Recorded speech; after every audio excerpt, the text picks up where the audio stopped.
এই শ্মশানের বয়সটা কত হতে পারে? এই এখন এই শ্মশানের বয়স এখন 2000 বছর। 2000 বছর আগের স্থাপনা এটা? হ্যাঁ, বাপরে বাপ। এটা গুরকার মহাশ্মশান।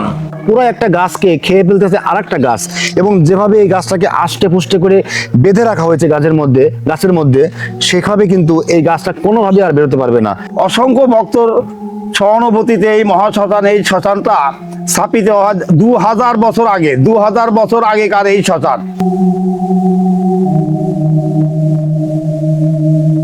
Can you believe this? আজ থেকে প্রায় 2000 বছর আগে এই মন্দিরটা প্রতিষ্ঠিত হয়েছিল।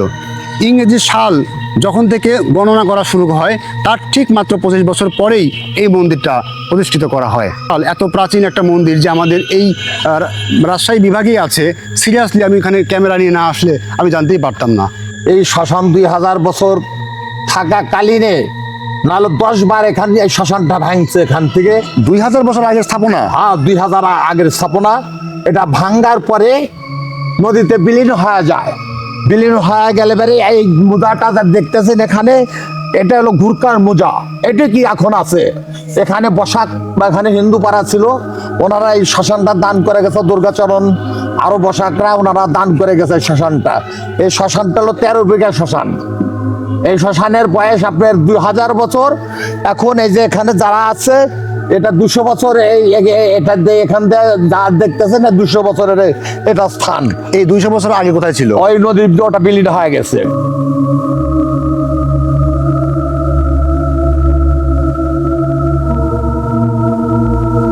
কে গত হয়েছে আপনার পরিবারের? আমার বাবা কবে? গতকালকে বিকেল 3টার সময়। এই শ্মশানেই কেন বাবাকে দাহ করলেন? এই শ্মশানে দাহ করার কারণ হলো আমার ঠাম্মা, আমার দাদু এই জায়গায় দাহ হয়েছে। বাবারও ইচ্ছা ছিল এখানে তাকে শেষকৃত্য যাতে করানো হয়, সেই জন্য। এখানকার যারা স্থানীয় এবং এই মন্দির যারা রক্ষণাবেক্ষণ করেন, দেখভাল করেন, তাদের ভাষ্যমতে এই মন্দিরের বয়স প্রায় 2000 বছর। Can you believe this? 2000 বছর কথাটা যখন আমি শুনেছি আমার সিরিয়াসলি বিশ্বাসই হয় নাই, কিন্তু এখানে অনেকের সাথে কথা বলেই যেটা জানতে পারলাম যে এই মন্দিরের যে স্থানান্তর সেটা কিন্তু অনেকভাবে কিন্তু এটা হয়েছে, এবং সব মিলিয়ে এই মন্দিরটার বয়স প্রায় 2000 বছর। কে গত হয়েছেন আপনাদের? গতকালকে আমার বাবার দাহ সম্পন্ন হয়েছে। এখানেই হয়েছে। আচ্ছা, মানে এই শ্মশানেই কেন বাবাকে দাহ করলেন?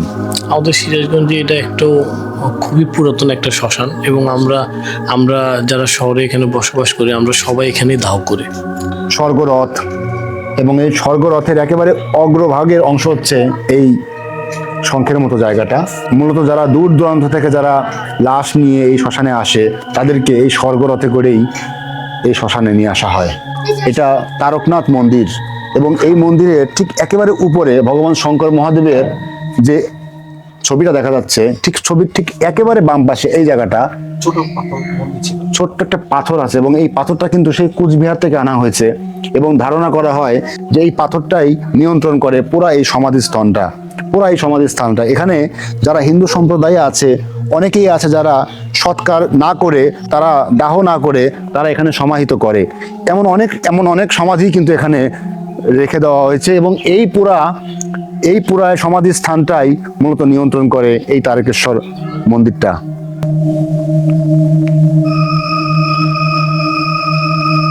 জীবনের অঙ্কের একেবারে শেষ সমীকরণে এসে পৌঁছে গেছি, এবং এই জায়গাটার যে সাইলেন্স সেটা আমাকে বারবার অনুভূত করছে।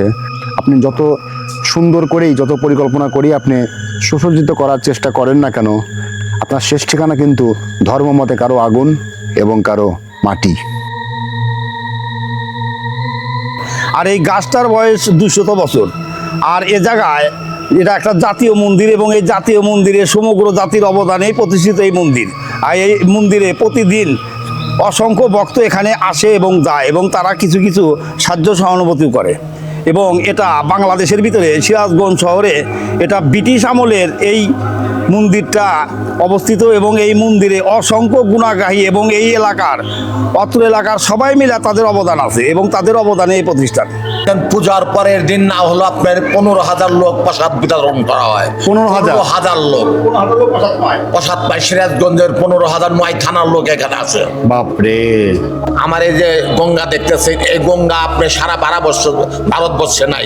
আমাদের লাশের যে এইটা অস্থিটা এই গঙ্গায় দিলে আমাদের কাশিতে যাওয়া লাগে না, গয়া যাওয়া লাগে না, এখান থেকে চলে যায়। এটা হিমালয় থেকে এই গঙ্গাটা চলে গেছে আপনার বৃন্দাবন, একবারে চলে গেছে আপনার আগ্রার তাজমহল।